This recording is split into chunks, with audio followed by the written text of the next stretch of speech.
Hello friends, मेरा नाम अश्विनी कुमार गुप्ता है। मेरे चैनल में आप सभी का स्वागत है। हम लोगों ने जावा में स्विंग की एक सीरीज़ स्टार्ट की थी। इस सीरीज़ में ये मेरा 11th वीडियो है। तो मैं आपको रिकमेंड करता हूँ कि अगर आपने मेरे पुराने वीडियोस को नहीं देखा है तो आप मेरे चैनल पे जाके उन वीडियोस को ज़रूर देखें, और उन वीडियोस की लिंक मैं इस वीडियो के डिस्क्रिप्शन में डाल दूँगा। इस वीडियो में हम लोग लेआउट मैनेजर के बारे में पढ़ेंगे। लेआउट मैनेजर क्या होता है, हम लोग थोड़ा सा ब्रीफ में देख लेते हैं। लेआउट का मैनेजर का मतलब होता है कि हम किसी कंपोनेंट को कैसे अरेंज करते हैं कंटेनर के अंदर।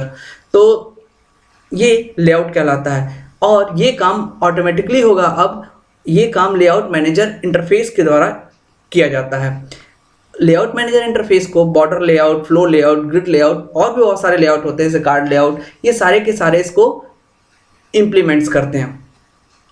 अच्छा, अब हम लोग इसको ज़रा डिटेल में देखते हैं एक एक करके। तो चलिए स्टार्ट करते हैं हमने कोडिंग की मदद से। तो सबसे पहले हम लोग बॉर्डर लेआउट के बारे में पढ़ेंगे। तो हम एक नई फाइल बना लेते हैं अपने इक्लिप्स आईडी में, और यहाँ हम देखेंगे बॉर्डर लेआउट क्या होता है। तो बॉर्डर exp.java से मैं सेट कर देता हूँ। पहले मैं एक सिंपल सा स्विंग का प्रोग्राम जो होता है वो लिखता हूँ। तो उसके बाद हम इसको देखेंगे import java x.swing.asterisk। इसके बाद आप एक क्लास बनाओगे border exp class border exp। अच्छा, इसके अंदर आप मेन मेथड लिखोगे। उसके बाद आप एक जे फ्रेम बनाते हैं हम, ताकि जहां अपने कंपोनेंट्स को अरेंज कर सकें। J frame, J is equal to new J frame. ठीक है, इसके अंदर आप एक काम कर लो, इसकी टाइटल सेट कर दो, इसकी विजिबिलिटी को फॉल्स ट्रू कर दो, ताकि विजिबल VISIBLE इसमें आप ट्रू डाल दो, ताकि ये फ्रेम आपको दिखे। इसके बाद आप f.set default क्लोज ऑपरेशन के अंदर J frame dot exit on close लिख दो, ताकि आपके क्लोज बटन क्लिक करने पे ये प्रोग्राम क्या हो जाए, क्लोज हो जाए। ठीक है, और इसके बाद आप यहाँ मैंने जे नाम से बना दिया ना, एफ बनाइए इसको, तभी ये। फिर आप इसका टाइटल सेट कर दे सकते हो, f.set सेट टाइटल, और मैं मान लीजिए लिख देता हूँ border layout.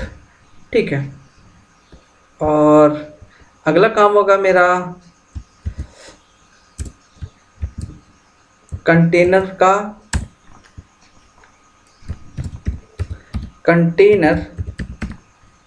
C is equal to, हम लोग लिखते थे f.getContent पेन मेथड को लेते थे। अच्छा, याद करिए, इससे पहले हम जो प्रोग्राम बनाते थे हम यहाँ लिखते थे c.setLayout CONTA। अच्छा, AWT को मैंने इंपोर्ट नहीं किया था। ठीक है, c.setLayout is equal to null लिखते थे, लेकिन इस बार मैं कंटेनर का लेआउट नल नहीं करूँगा। ठीक है, नल करने का मतलब था कि हम अपने हिसाब से अपने कंपोनेंट्स को उस पोजीशन पे रखते थे, लेकिन इस बार मैं एक लेआउट यूज़ करने जा रहा हूँ इस प्रोग्राम में, इसका नाम है बॉर्डर लेआउट। वो बॉर्डर लेआउट कहाँ से मिलेगा, तो मुझे java.awt.border layout BORDERLA लेआउट को यहाँ इंपोर्ट करना होगा। अब मैं पहले बॉर्डर लेआउट क्लास का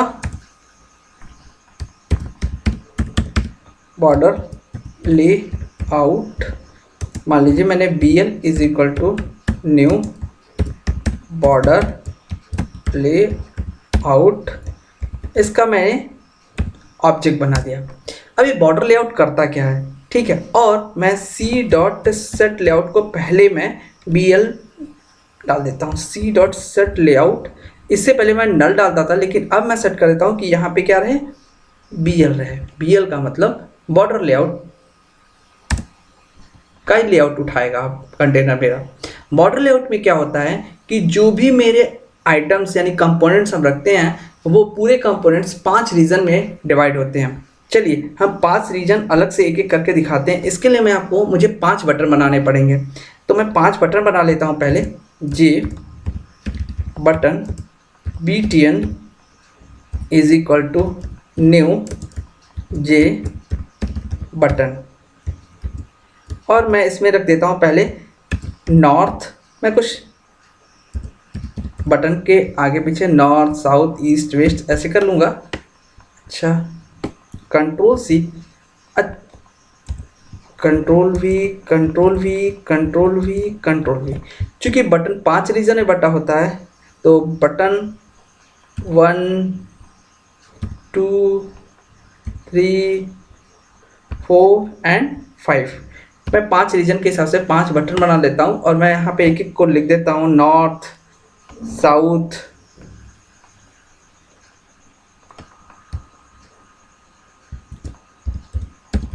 ईस्ट। अभी आपको पता चल जाएगा ये बटन कहाँ आएंगे, ईस्ट वेस्ट और सेंटर। ठीक है। अब मैं क्या करता हूँ, इन बटन्स को ऐड करूँगा कंटेनर में, तभी ये डिस्प्ले होगा। तो मैं लिखता हूँ सी डॉट ऐड, और पहले तो लिखूँगा btn1, ठीक है। इसी तरीके से मुझे 5 बटन ऐड करने होंगे। तो मैं सिंपली पहले control C, control V, control V, control V, control V, control V, ये मैं मिटा देता हूँ इसको। और 2 3 4 एंड 5, मैं इसको रन करवाने की कोशिश करता हूँ। जरा देखिए क्या होता है अगर मैं इसको रन करवाऊँगा। अच्छा, मैंने सेट बाउंस नहीं किया है इसको फ्रेम को, तो वो भी मैं सेट बाउंस कर दूँ, f डॉट सेट बाउंस। और मैंने मान लीजिए लिख दिया कि 10, 10 और 500, 500 ऐसे ये आए। मैं रन कराता हूँ, देखिए क्या होता है।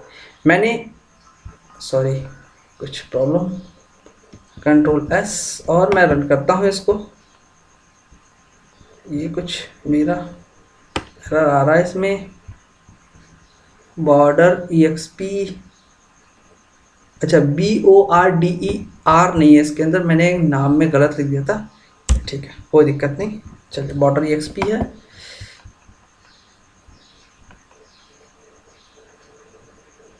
देखिए ये मेरा बन गया, लेकिन आपको एक चीज़ लग रहा होगा कि यहाँ पे कुछ मुझे दिख नहीं रहा है। मैं इसको ऐसे कर रहा हूँ, अब देखिए दिखा, लेकिन 5 बटन की जगह केवल सेंटर दिख रहा है। सेंटर का मतलब जो मैंने सेंटर में लिखा था, ये क्यों ऐसा हो रहा है, तो मैं आपको आगे अब इन सारे बटन्स को ऐड करके 5 रीजन में दिखाता हूँ। तो इसके लिए मुझे यहाँ पे हर बटन के साथ जो इसका ऑब्जेक्ट है, मैंने BL बनाया था, BL dot page start, page underscore start, comma BL dot page and, comma BL dot page line and. अभी आपको ये सारी बातें क्लियर हो जाएंगी जो मैं अभी तक बना रहा था। लाइन स्टार्ट देना चाहिए था पहले, फिर तब एंड स्टार्ट कुछ भी दे सकते हो आप, सो कोई फर्क नहीं।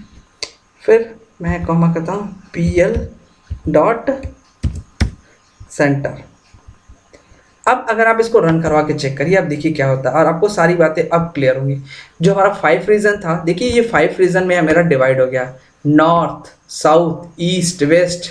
ठीक है, अब एक खास बात देखिए, इससे पहले आपके पास सेंटर दिख रहा था, क्योंकि बाय डिफॉल्ट जो जे फ्रेम होता है उसका जो लेआउट होता है वो बॉर्डर लेआउट होता है। इसीलिए जब पहला प्रोग्राम मैं रन करवा रहा था, वहां मैंने जब लेआउट सेट नहीं किया था, तो उस प्रोग्राम में मेरा जो बटन था वो सेंटर में दिख रहा था। अच्छा, एक और रूल है यहाँ पे, ये सारे कंपोनेंट्स जो होंगे वो हर रीजन में केवल एक ही कंपोनेंट्स इसमें ऐड हो सकता है। जरा मैं इसको छोटा करता हूँ, देखिए क्या हो रहा है। अगर मैं इसको छोटा कर रहा हूँ तो देखिए क्या हो रहा है, जो हमारा नॉर्थ साउथ की हाइट विड्थ है वो फिक्स रह रही है। ठीक है, अगर मैं ऐसे छोटा कर रहा हूँ तो ईस्ट वेस्ट की हाइट फिक्स रह रही है। सेंटर इसमें हमेशा वैरी कर रहा है। अगर मैं सेंटर को सपोज मैं ईस्ट का बटन हटा दूं, ईस्ट का बटन हटाने के लिए मुझे ईस्ट जो मैंने लिखा है BTN3, मैं इसको कमेंट डाल देता हूं। अब देखिए क्या होगा, तो जो सेंटर है वो मेरा वो एक्सपेंड हो जाएगा, यानी सारी चीज़ें सेंटर के, देखिए सेंटर एक्सपेंड हो गया। ठीक है, इस तरीके से आप इसको अपने इस लेआउट मैनेजर को यूज़ कर सकते हैं अगर आपको कोई ऐसा ही ज़रूरत हो। अच्छा, एक खास बात और देखिएगा,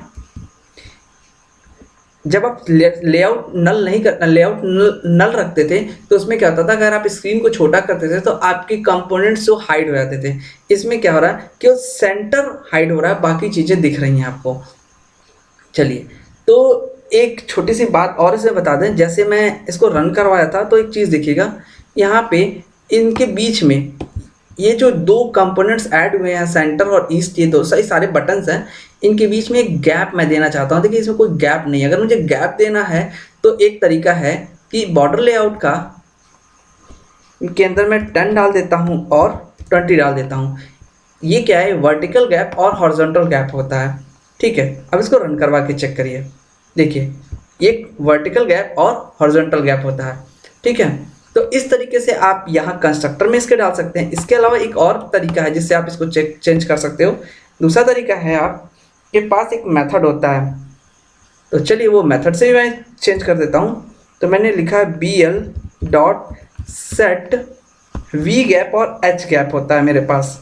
तो सेट में सपोज पहले H गैप लिख देता हूँ और उसमें 10 पास कर देता हूँ और BL.set V गैप इसमें मैं 20 पास कर देता हूँ।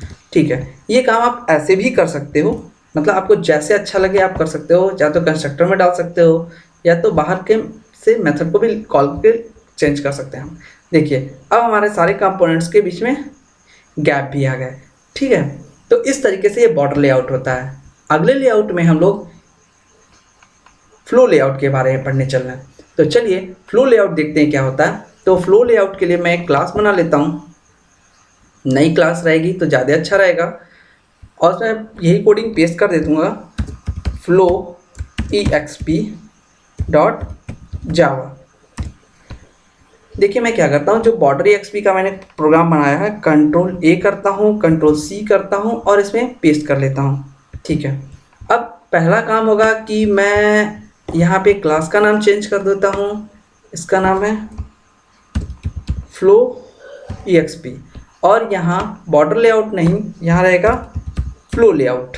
अच्छा, दूसरा काम मैं करता हूँ, यहाँ मैं टाइटल भी क्या कर देता हूँ, फ्लो लेआउट कर देता हूँ और यहाँ जो क्लास है वो फ्लो लेआउट क्लास का मैं ऑब्जेक्ट बनाता हूँ। मैं सारी चीज़ें सेम रहने देता हूँ। आप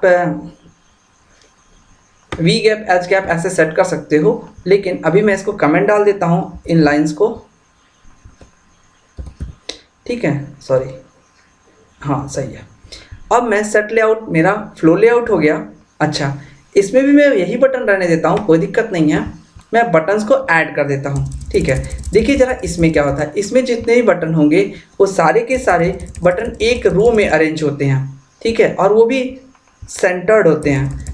अच्छा, अगर आप इनकी साइज को छोटी बड़ी करेंगे तो सारे बटन्स, चलिए अब इनको रन करवा के दिखाऊंगा तो आपको पूरे कॉन्सेप्ट क्लियर हो जाएंगे। पहले तो रन करिए। देखिए मैंने अभी बताया था कि सारे के सारे बटन्स एक रो में अरेंज होते हैं। ठीक है, और सेंटर्ड होते हैं। ठीक है, आप अगर इनको साइज को छोटा करिए, देखिए क्या होता है, ये साइज छोटा करने जा रहे हैं, जितना छोटा कर देंगे बटन्स अपने आप एक रो में, जैसे रेस्पॉन्सिव डिज़ाइन होता है वैसा ही कुछ ये है, ठीक है। आप इसको बड़ा करते आएंगे तो ऐसे हो जाएगा।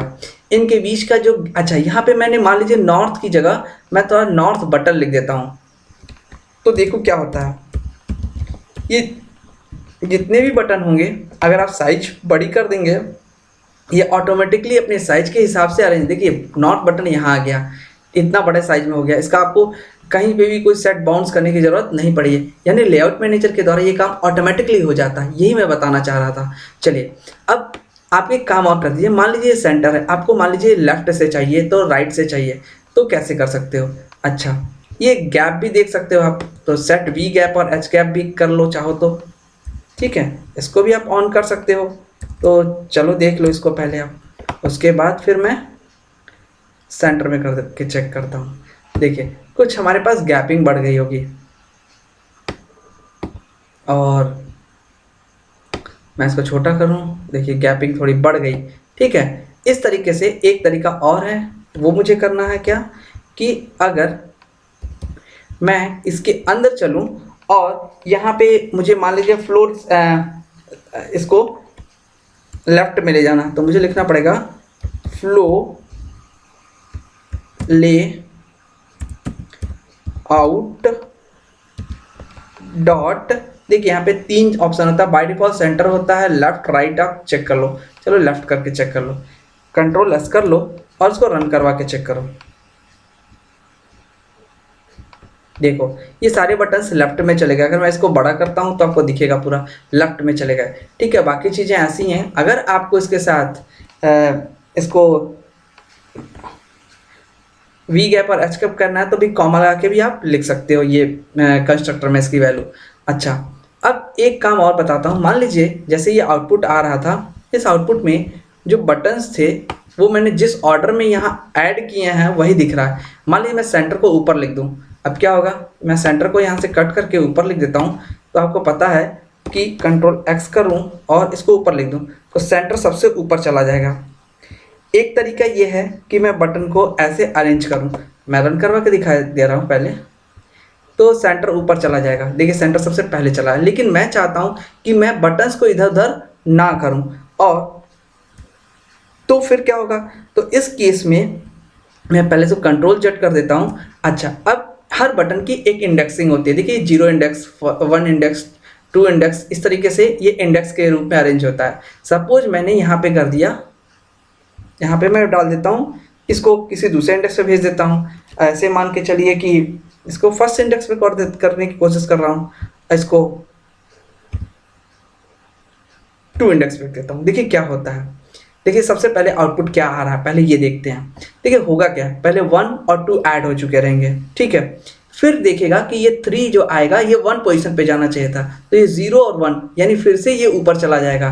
पहले रन करके आउटपुट चेक करते हैं, तब इसको समझते हैं अच्छे ढंग से। देखिए क्या हो रहा है, देखिए क्या हुआ है। सबसे पहले मेरा ध्यान दीजिएगा,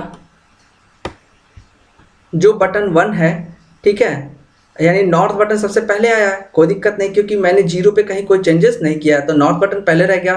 फिर ये बटन ऐड हुआ है, कौन सा वाला, साउथ वाला। फिर मैंने बोला कि फर्स्ट इंडेक्स पे 3 वाला बटन होना चाहिए, तो ईस्ट वाला बटन मेरा यहाँ पे चला गया, यानी आप देखेंगे ईस्ट वाला बटन मेरा पहले चला आया। फिर मैंने ये स्टोर हो गया। अब मैंने बोला फोर्थ बटन यानी जो वेस्ट है इसको सेकंड इंडेक्स पे जाना है, तो 0, 1 और 2, तो फिर ये यहाँ चला और खिसक गया, ठीक है। इस तरीके से आप इंडेक्सिंग के द्वारा भी बटन को इधर उधर अरेंज कर सकते हैं।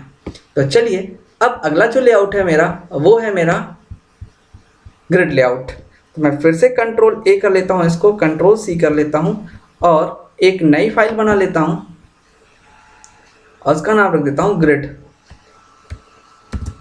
जैसा कि ग्रिड का मतलब अगर आप कहीं पढ़े हो तो ग्रिड का मतलब होता है जाली, ठीक है। तो यहाँ क्या होता है, कंपोनेंट्स रो एंड कॉलम के रूप में आप अरेंज कर सकते हो, ठीक है। रो एंड कॉलम के रूप में अरेंज करने के लिए आपको क्या करना होगा, पहला काम है ग्रिड लेआउट को यूज़ करना होगा। अगर आप कभी अब टिक टैक टू गेम बनाना चाहते हो तो वहाँ पे ये ग्रिड लेआउट आपके काम आ सकता है, ठीक है। तो ग्रिड मैं एक लाइन यहाँ चेंज कर देता हूँ, देखिए फिर मैं ग्रिड ले लेता हूँ। मैं एक एग्जांपल से सब कुछ आपको समझा दे रहा हूँ। ग्रिड, और इसमें मैं ग्रिड ले लेता हूँ। ठीक है, पहले मैं कोई इसमें कुछ नहीं डालना है मुझे, ये मेरा कुछ नहीं रहेगा, ऐसे सब कुछ ब्लैंक रहेगा। और ये अभी भी ऐसे रहने देता हूँ। मैं इंडेक्सिंग को हटा देता हूँ और ज़रा देखता हूँ ग्रिड में क्या होता है। ग्रिड में सारे जो बटन्स होते हैं वो सारे के सारे फुल स्क्रीन को एक्वायर करते हैं। देखिए, फुल स्क्रीन को एक्वायर कर रहे हैं हर एक बटन। ठीक है, और इसकी खास बात ये है कि अभी ये कोई ग्रिड एक जैसा बन गया, पूरी बटन जैसे सपोज जैसे पियानो का बटन होता है, कुछ ऐसे ही हो रहा है। ठीक है, अब हमारे सामने अगला क्वेश्चन है कि मैं इसको रो एंड कॉलम में चेंज करना चाहता हूँ। तो रो एंड कॉलम में चेंज करने के लिए, अच्छा इससे पहले वो इंडेक्सिंग वाला भी इसमें भी देख देते हैं। सेम कॉन्सेप्ट जो इससे पहले फॉलो हो रहा था वही मैं कर देता हूँ। मान लीजिए यहाँ पे मैं इसको मैं कर देता हूँ 3 को मैं 1 पे लेके चल लेता हूँ, 4 पे मैं इस बार 0 को लेके चलता हूँ, कॉमा 0।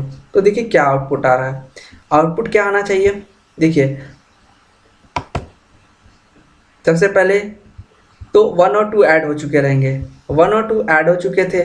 ठीक है, उसके बाद ये 1 आया। 1 का मतलब जो ईस्ट वाला बटन है वो पहले इस यहाँ इस इंडेक्स पे आएगा। फिर ये हुआ 0 इंडेक्स, तो 0 इंडेक्स पे जाने वाला था वेस्ट, तो वेस्ट पे जाने की वजह से सारे के सारे खिसक जाते हैं। तो इस तरीके से आप इंडेक्सिंग को भी ऐसे समझ सकते हो। अच्छा, इनके बीच में भी आपको वी गैप और एच गैप यूज़ करना है तो आप ऐसे देख सकते हो, यहाँ पे V gap H gap use कर सकते हो, इनके बीच में स्पेस भी आ जाएगा। फिलहाल अभी इसमें केवल एक ही गैप दिखाई देगा क्योंकि, ठीक है, तो एक गैप हो गया। अब मैं इसमें एक काम करता हूँ, इसको रो एंड कॉलम में चेंज करना है। तो ग्रिड मुझे बताना पड़ेगा कितने का बनाओ, 3 का या 2 का या 2 का या 3 का, मतलब 2 रो और 3 कॉलम बनाने हैं। 2 रो 3 कॉलम में लिख देता हूँ। फिलहाल देखा है तो 6 बटन होने चाहिए, मेरे पास अभी 5 ही बटन है। तो मैं एक काम करता हूँ, एक बटन और ऐड कर लेता हूँ, अच्छा लगेगा थोड़ा सा। Ctrl+C Ctrl+V, ठीक है, इसको 6 कर लेता हूँ और इसको सेंटर नहीं, इसको मेंटर कर देता हूँ। ठीक है, चलिए आइए, और C.add 6 करना होगा, C.add और btn 6 करना होगा। और एक चीज़ ध्यान रखिए, इसमें इंडेक्सिंग को पहले हटा दीजिए। ठीक है, और अब रन करके देखिए तो मेरे पास एक टिक-टैक-टू जैसा कॉन्सेप्ट बन जाएगा। देखिए ये सारे बटन में वी गैप एच गैप सब दिख रहा है। ठीक है, देख रहे हैं। तो इस तरीके से ये हमारा ग्रिड लेआउट होता है। तो आप इन सारे लेआउट्स को यूज़ कर सकते हैं अपने प्रोग्राम में। और अगर आपको ये मेरा वीडियो अच्छा लगा हो तो अपने दोस्तों के साथ शेयर करिए और मेरे चैनल को सब्सक्राइब भी कर लीजिए ताकि आगे से जब भी मैं नया वीडियो बनाऊँ तो आपको मिल जाए। Thank you for watching this video.